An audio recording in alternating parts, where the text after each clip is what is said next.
जय Shivray guys. फक्त गुजराती आणि मारवाडीच business करू शकतात.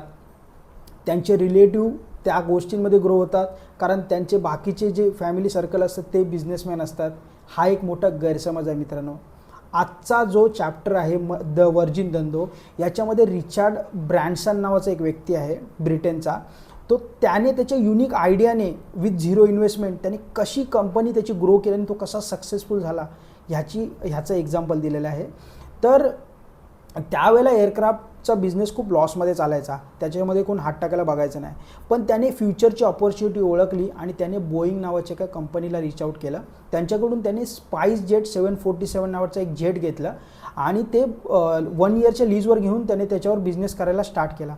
आता ह्याच्यात तो कसा सक्सेसफुल झाला, त्यावेळेला जे फ्युएलचे चार्जेस आहेत ते 30 डेज नंतर पे करावे लागायचे आणि जो लोकांचा पेमेंट आहे तो 20 डेज नंतर 15 ते 20 दिवसानंतर पे करायला लागायचा. पण एअरक्राफ्टची बुकिंग ही 15 दिवस अगोदरपासूनच यायला चालू व्हायची आणि त्यामुळे त्याला ॲडव्हान्स मनी भरपूर भेटायचा आणि त्यातून तो खूप सक्सेसफुल झाला.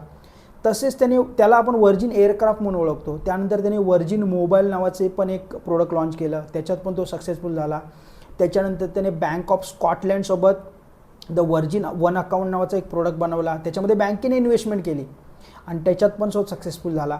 तर ह्याच्यातून तुम्ही काय ओळखाल मित्रांनो, तुमच्याकडे इन्व्हेस्टमेंट भलेही नसू दे, परंतु जर तुमच्याकडे एक युनिक आयडिया असेल तर नक्कीच तुम्ही त्याच्यातून सक्सेसफुल होऊ शकता. तुम्हाला फक्त एक चांगला इन्व्हेस्टर शोधायचा आहे आणि फ्युचरच्या अपॉर्च्युनिटीज काय होणार आहेत त्या तुम्हाला आत्ता ओळखायच्या आहेत आणि त्याच्यावर काम चालू करायचं आहे. नक्कीच तुमच्या युनिक आयडियासोबत तुम्ही लाँग टर्ममध्ये सक्सेसफुल व्हाल. त्याच्यामुळे तुम्हाला फॅमिली बॅकग्राऊंडची गरज नाही आहे किंवा तुम्हाला पैशाची सुद्धा गरज नाही आहे.